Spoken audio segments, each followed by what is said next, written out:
As a Bible counselor, I have been telling couples living together or in committed relationships without being married by the state, meaning signed a legal document, that they are living in sin. But the concept of marriage in the Bible is nothing like what the churches are in the States.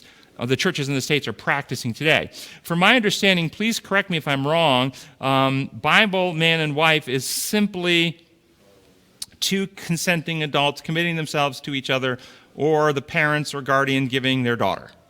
So you have a truth here. It needs to be clarified, but there is an absolute truth here. Marriages, up until the Reformation, were completely independent of states. None of the governments of the world were involved in marriage. Marriage was family and community without any legal state involvement at all. And marriages in the Christian era, before the Reformation, were registered at the church, which was the Catholic Church. You would have the marriage and register, and they kept a registry of the marriage, so forth, there. So it was, but before the church even, going back to Bible times, the marriages were the people. There may be a ceremony of some sort, but there was no legal documents registered with states and states' rights and all this kind of stuff. There were the commitment of two people that would be joined together, and as God joined them together, they become one, and they live together in matrimony after that. The Reformation, however, they did not want their married believers to have to go to the Catholic priest and have their marriages registered with the church. So they went to the local city magistrates and asked the city magistrates to begin a marriage registry for the Protestant believers. And this got the states involved with marriages, and thus there are two aspects to marriage in our societies today. There is the God-designed aspect of two adults committing themselves and becoming joined and blessed by God, a sanctified union.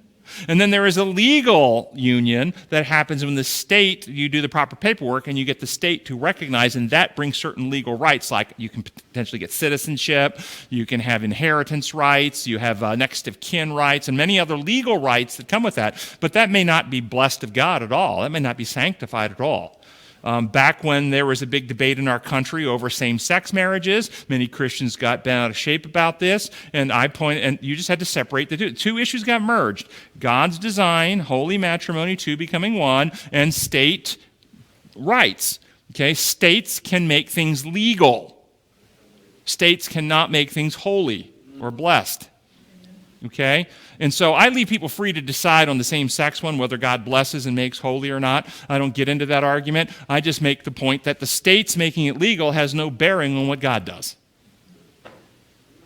So at the end of the day, same thing here. Getting married in God's eyes may or may not, certainly does not require a state document. Yes? But that's, in essence, the commitment of two individuals that they're going to be lifelong partners and they are committed to this relationship is a marriage. Yep. Okay? Yep. But most of the relationships that appears that he's describing are those that kind of, hey, let's live together, and if it works out, it will work out. If it doesn't, it doesn't work out. That's not a marriage. No, that's not a marriage. No, just living together and see what happens isn't a marriage. No. But the commitment, and let's say also, the reasons I think the states actually serve a function right now is because the families and communities in most Western societies are broken and fractured. Back in the day when it was just the marriage being the family and the community, you couldn't get divorced and get support of your village. You couldn't just walk out on your wife and go pick up somebody else and have your village. You would be ostracized and held accountable by the entire village and community that you belonged to. Because our societies have fragmented the way they are, there is no external societal accountability other than through our court systems and going and fighting it out in court for property and other things and so forth and so on. And so I think in our Western society, because of the breakdown in the community, that there is a place where there's a benefit for the legal aspects of it. Anyway, moving on to the next question.